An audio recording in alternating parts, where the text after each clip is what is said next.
Today we're diving headfirst into an electrifying showdown that has the entire internet buzzing with two scammers that we've all learned to hate. Well, at least one scammer we've all learned to hate, and another guy who's still a scammer, but most of us barely know. Of course, I'm talking about the jaw-dropping drama between Logan Paul and Dillon Danis. From my view, everyone basically hates Logan Paul, and most of us don't even know who Dillon is. Now, these two fighters, they were set to fight, and no one really cared. Here's Dana White talking about it. Logan Paul. Oh. They're fighting again? They're back, like they're fighting on the same card. Oh, yeah, okay. Listen, I like Logan. I like Logan a lot. Great kid. Who in this room thinks that's a great fight? He's fighting Dillon. Raise your hands, please, if him and Dillon Danis is a great fight. I know he's fighting. Nobody? Not one guy? They're getting the sense that nobody cares about the fight, which means less money. And then presto, here comes the old dance. The two start sparring over social media. Dillon starts posting tweet after tweet of Logan's fiancée with other men, and Logan basically goes silent in embarrassment over the whole thing. Look, it's gotten so bad that even Andrew Tate finds himself on the right side of history on this one. If you're on Twitter, you basically can't avoid it. It's going to be all over your For You feed. And I think most of us are thrilled to see Logan get splooged on. So if you're wondering what's happening here, I'm going to give you a quick little rundown of what's going on. Let's dive in. In one corner, we've got a YouTube and Vine celebrity turned WWE wrestler turned boxer turned crypto scammer, Logan Paul. And in the other corner, we have another crypto scammer named Dillon Danis, a Brazilian jiu-jitsu maestro and an MMA maverick known for his grappling finesse in association with the legendary Conor McGregor. Danis has made waves in the world of combat sports. But that's not all, folks. He's also a magnet for controversy and drama.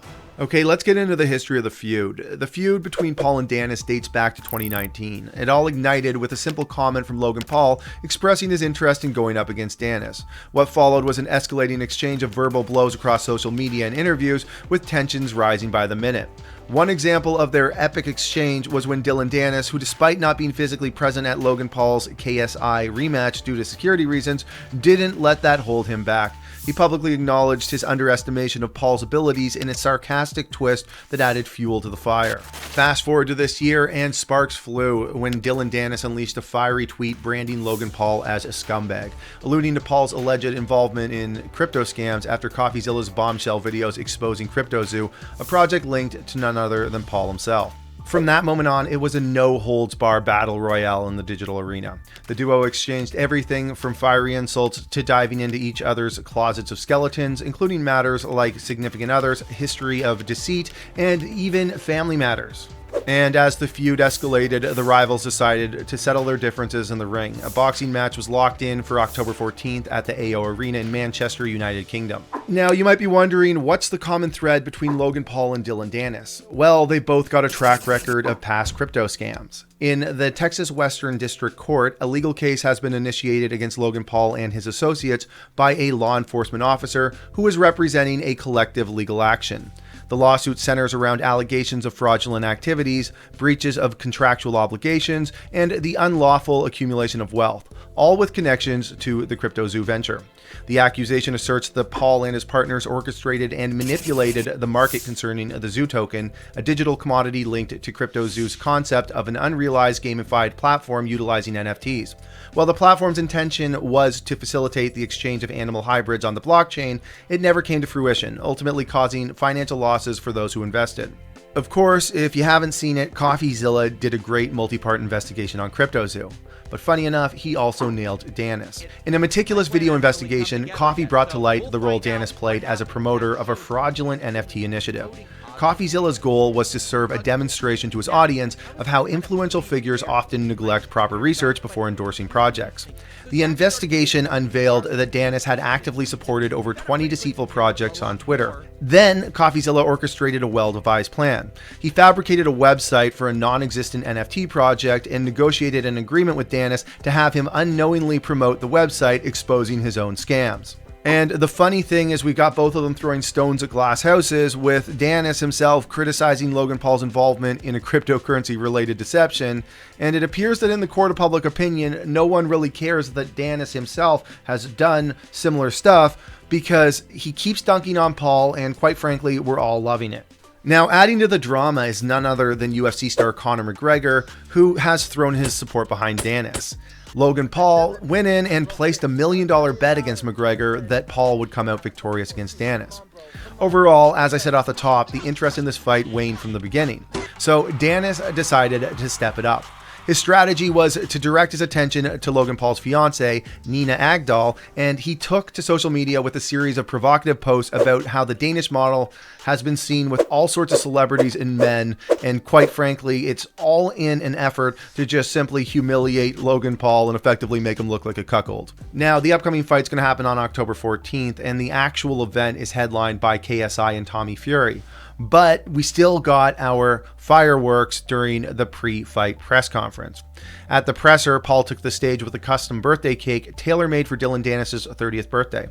But this wasn't just any cake, it showcased a larger-than-life rendering of Danis knocked out on the canvas. The two even went on to exchange verbal jabs, and then Paul decided he'd step it up by throwing a cake at Danis. Curiously, as the press conference progressed, Dillon Danis' presence faded into the background. His backup, Mike Perry, stepped up to square off against Logan Paul, heightening the anticipation for the impending clash.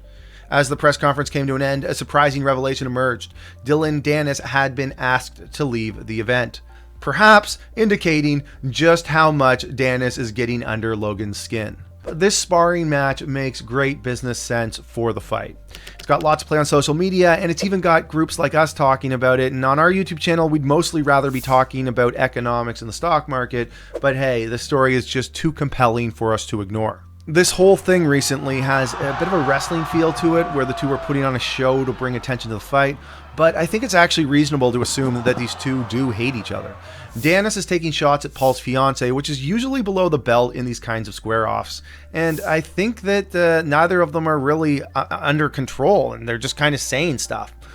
Bringing this back to Crypto Zoo, I think Paul proved that he's not that calculated and organized. His white paper looks to me like it was never reviewed by a lawyer, and I'm pretty sure he has no idea all of the securities laws that he was breaking and how much work it actually takes to build a business.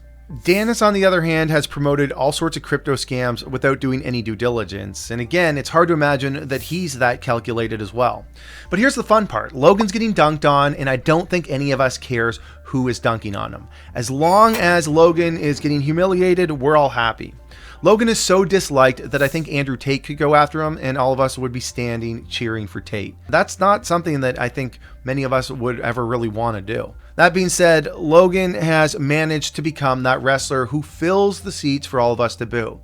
Whether he's built this reputation intentionally or it's just he's that dislikable, it's quite frankly up for debate. Again, I don't think he's that calculated. I'm sure he's up at night actually pretty upset that everybody's booing him.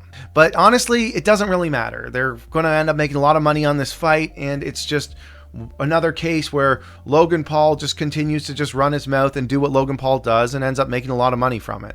So guys, we just recently launched this channel, and we noticed that 99.9% of our viewers are not subscribed. So if you enjoyed this video, we need your help in growing this channel. By subscribing, that would help us keep the lights on and make sure that our crews have jobs in these uncertain times. So please hit that subscribe button, and we promise to make more quality videos that I'm sure you're going to love.